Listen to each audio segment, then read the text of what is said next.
ዘንድሮ አያልቅም ተነግሮ። እኔ እኮ የኛ ምንድን ነው የሚባለው ግን እድል ነው ፎርቹን ነው። እኔ በማንኛውም ማህበረሰብ ውስጥ የአእምሮ ህመም ያለበት ሰው አለ። ዩዥዋሊ እብድ የምንለው ሰው አለ በአእምሮ ውስጥ። አይገርምም? እዚህም አለ፣ ውጭ ሀገርም አለ፣ እንግሊዝም አለ፣ ጀርመንም ህንድም አለ። ኖርማሊ እንደዚህ አይነት ችግር ያለበት ሰው የአእምሮ ህመም ያለበት ሰው መታከም ሲገባው ግን ማህበረሰብ ተጽዕኖ ፈጣሪ ብሎ በሚሊዮን የሚቆጠር ሰው ሲከተለውና ሰርቪስ ስጠኝ ሲለው ማየት ግን ምን ሆነን ነው ያስብላል። እድላችን ነው ያስብላል። ይሄን ሰው የሚፈጉስልን ሰው አጣ። ሁሉም ባለትዳር የእሱ ያልሆነ ልጅ እያሳደገ የመሆን ፕሮባቢሊቲው በጣም እየሰፋ ያለበት ጊዜ ላይ ነው ያለነው። ከምንሰማውና ከምናየው ነገር ተነስተን ስንገምት ማለት ነው። ወይ ዘንድሮ አያልቅም ተነግሮ። እሺ ዛሬ የመጣሁት አጭር ቪዲዮ ይዤ ነው። አሁን ነብይነትን አሳየኝ አይደል? አሁን ደግሞ ነብይነትን አሳየኝ። ከዛ በፊት ግን እስቲ ዩቲዩብ ቻናሌን ፑሽ እያደረገልኝ አይደለምና ላይክ በማድረግ ጀምሩ ይሄንን ቪዲዮ። እንዲሁም አዲስ ከሆናችሁ ደግሞ ሰብስክራይብ አድርጉ። በወንድ ላይ ወንድ መደረብ፣ በባል ላይ ሌላ ባል መምጣት፣ ይሄ ስሜት እኔ አሁን አንተ እዚሁ ስላለ ብትነግረኝ ያመንከው ነገር ስላለ ያየኸው ደግሞ ማረጋገጫ ነው ብለህ ያቀፍከውን እርጥብ ጨቅላ እስክትጸየፍ ያደረሰህ ስሜት አለ። አግዙኝ፣ እንድታግዙኝ እፈልጋለሁ። ላይክ እንድታደርጉልኝ እፈልጋለሁ።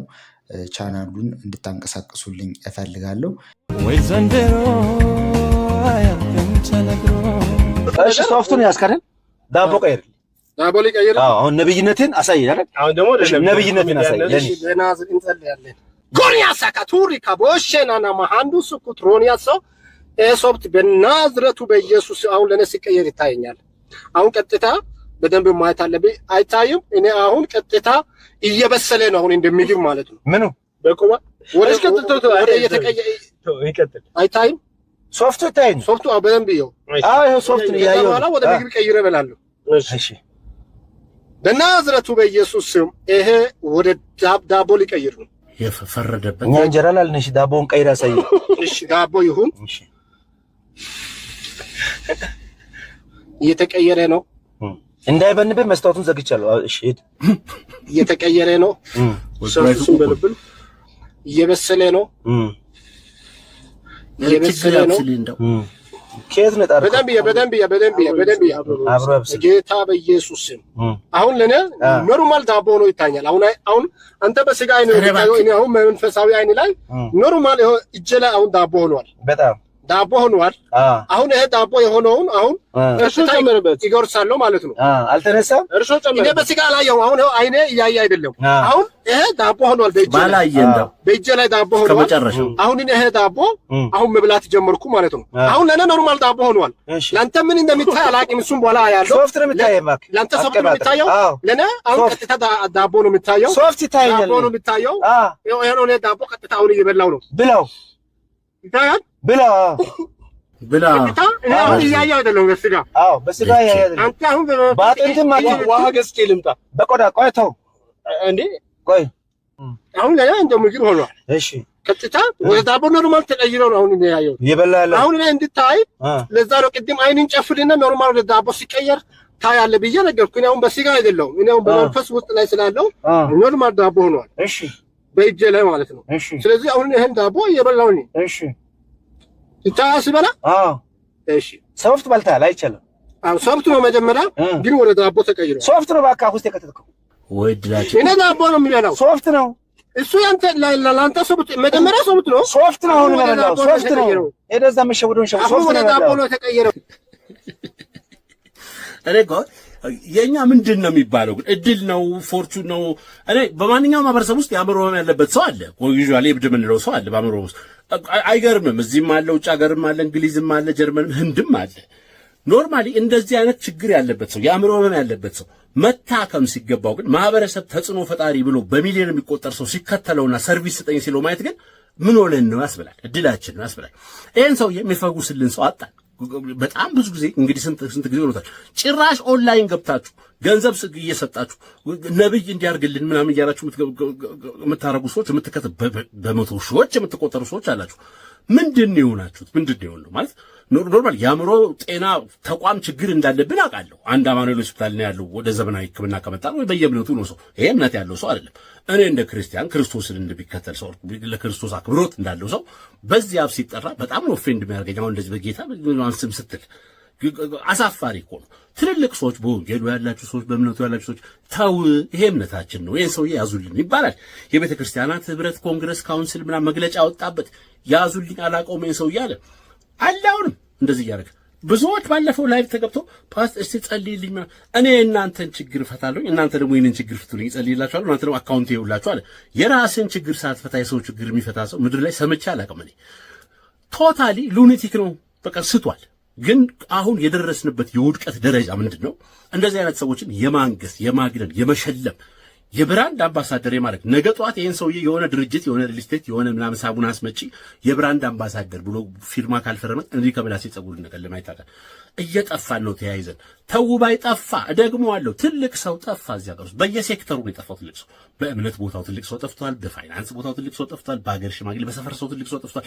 በትምህርት ቤት ትልቅ ሰው ጠቅላላን የተበላሸው ትልቅ አለመሆኑ ማነስ ፖፑላሪቲ እየሆነ መጣ ማለት ነው።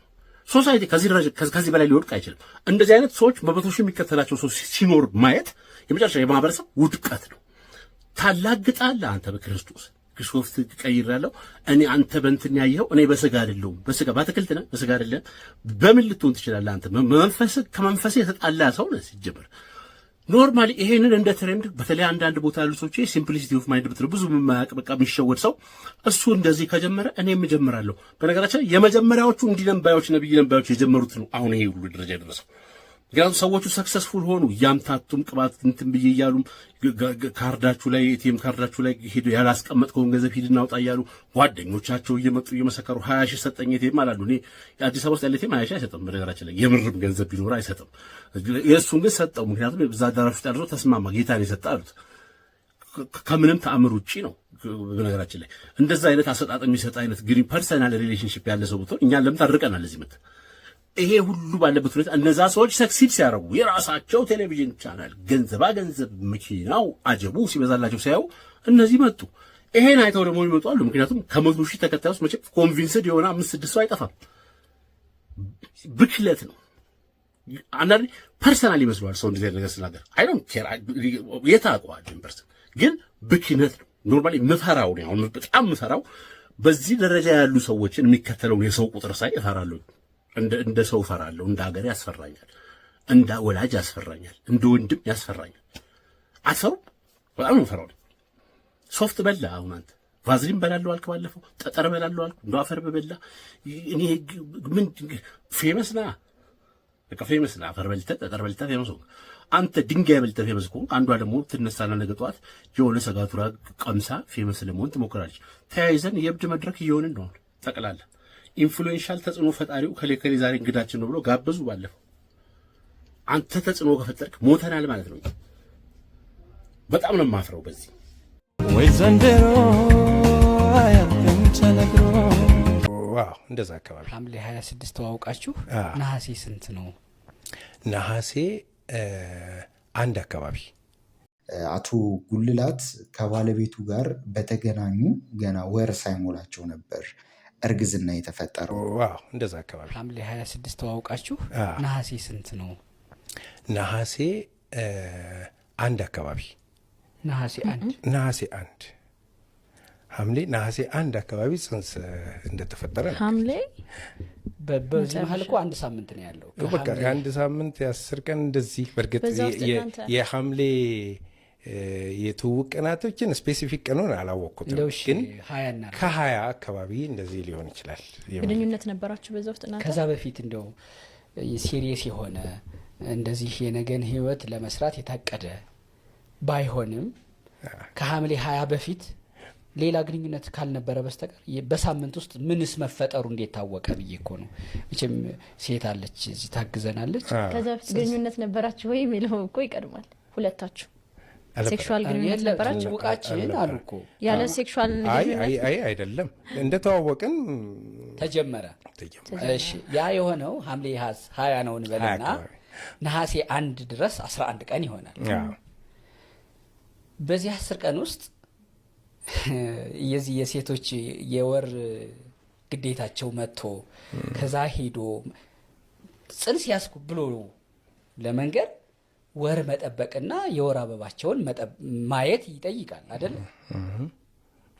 የወር አበባ ካለፈ በኋላ ከዛ የወር አበባዬ ቀርቷል በቃ ቅሪት አለ ማለት ነው የሚል ግምት ይያዝና አርግዣለሁ ወደ ማለት ይመጣል። እርግዝናው የመጀመሪያው ጽንስ ተበላሸ፣ ኦልሞስት ወረደ። ሌላ እርግዝና ደግሞ ያም ጽንስ ወርዶ ሌላ 1 ወር እንኳን ሳይሞላው ሌላ እርግዝና ተፈጠረና ያ ተወለደ። በቃ አብረው መኖር ጀመሩ። ነገር ግን በኋላ ላይ አንድ ስልክ ይደወልለትና የተወለደው ልጅ አሁንም እንደገና አርግዛ ነበርና የተረገዘውም ልጅ እሱ እንዳልሆነ መረጃ ይደርሰዋል ማለት ነው።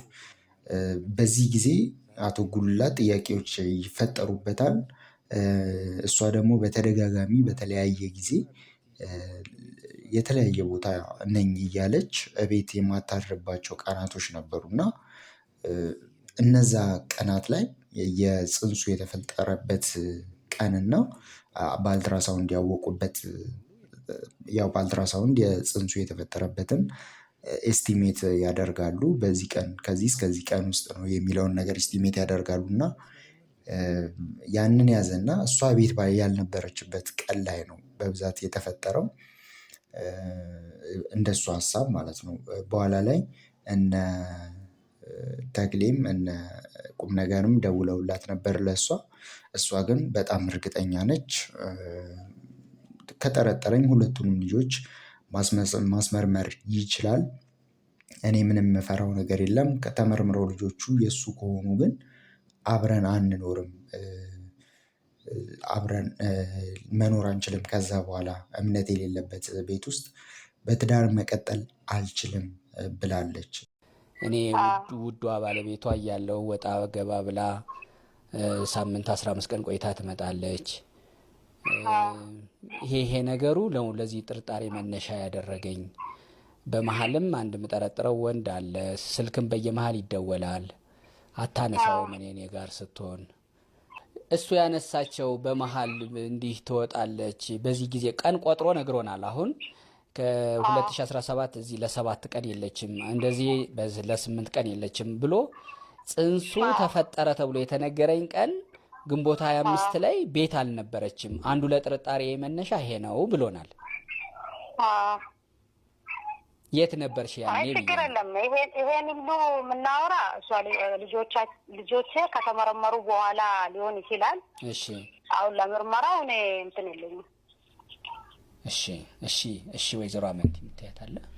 አይ ያው የተወሰነ ጥያቄዎችን ጠይቀናል እኛም እዚሁ። ከዛ በኋላ ግን አንድ ስጋት አላችሁ እሳቸው።